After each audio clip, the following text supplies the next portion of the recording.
Dans cette vidéo, je vais proposer un corrigé commenté du DM que j'ai donné sur le fait qu'un tiers n'est pas un nombre décimal. La première chose qui était demandée est de rappeler la définition d'un nombre décimal qui est fournie dans le cours, et pour ça il suffit de se souvenir que un nombre décimal, c'est un nombre qui peut s'écrire comme a sur 10 puissance k, avec a qui appartient aux entiers relatifs et k qui appartient aux entiers naturels. Donc un nombre entier divisé par une puissance de 10. Ensuite, on nous informe que l'objectif du devoir est de démontrer que le nombre un tiers, qui est un nombre rationnel, n'est pas un nombre décimal. Donc, on nous dit qu'on va démontrer ça par l'absurde. Donc l'absurde, ça consiste à supposer le contraire de ce qu'on veut démontrer et à aboutir à une contradiction. Donc on nous guide étape par étape, on nous dit supposons que 1 tiers est un nombre décimal, justifier qu'il existe un nombre a appartenant aux entiers relatifs, un nombre k appartenant aux entiers naturels, tel que 10 puissance k égale 3a. Donc, puisque on suppose qu'un tiers est un nombre décimal, eh bien si un tiers est un nombre décimal, on va tout simplement appliquer la définition. C'est pour ça qu'on nous a demandé de la rappeler en fait dans la première question. Donc si un tiers est un nombre décimal, il existe un nombre entier a qui appartient au nombre relatif, un nombre entier k qui appartient aux entiers naturels, tel que, eh bien, par définition, 1 tiers soit égal à a sur 10 puissance k. Mais si j'ai qu'un tiers est égal à a sur 10 puissance k, ça veut aussi dire que je peux faire un produit en croix. Donc je peux dire que 1 fois 10 puissance k est égal à 3 fois a. Donc finalement, 10 puissance k, c'est égal à 3a. D'où le résultat demandé. On nous demande ensuite combien vaut la somme des chiffres de 10 puissance k. Eh bien, pour cela, on a une indication qui est fournie. On peut commencer par regarder pour des valeurs de k fixées, 1, 2 ou 3, et puis réfléchir au cas général. Alors attention, on ne nous dit pas qu'il faut se contenter des valeurs de k fixées. On nous dit qu'on commence par regarder des exemples, et qu'ensuite on s'intéresse au cas général. Donc des exemples ne suffisent pas. Donc on peut regarder tout simplement quelques exemples. 10 à la puissance 1, bon bah c'est 10. Si je fais la somme de ces chiffres, 1 plus 0 c'est égal à 1. Attention, on nous dit la somme des chiffres.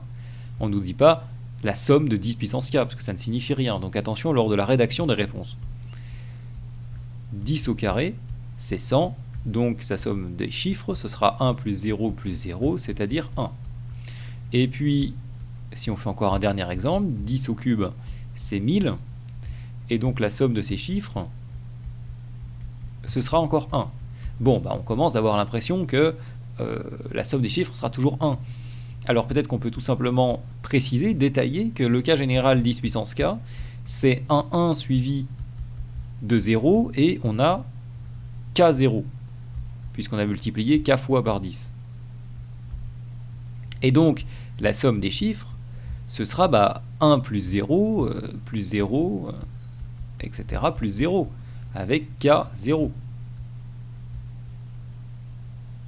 Donc finalement, ce sera 1.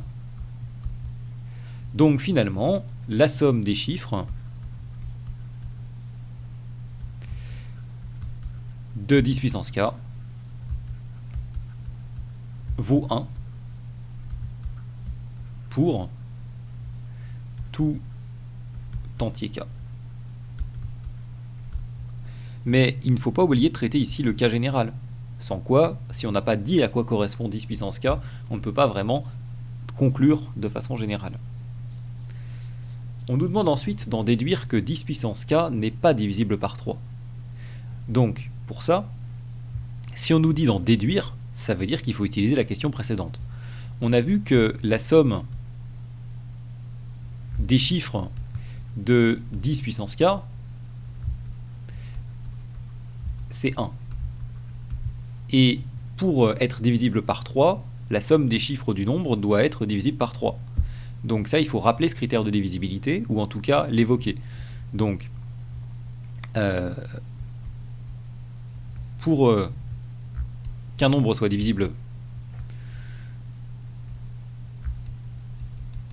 par 3, souvenez-vous, il faut que la somme de ces chiffres doit être divisible par 3. Donc,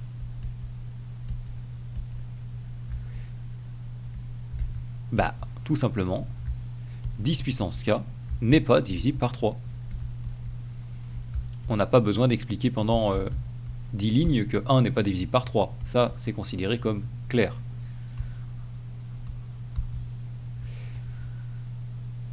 Enfin, on nous dit trouver une contradiction entre les questions 1c, c'est-à-dire celle qu'on vient de traiter, où 10 puissance k n'est pas divisible par 3, et 1a.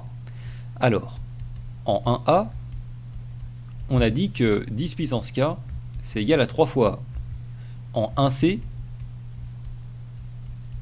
10 puissance k n'est pas divisible par 3.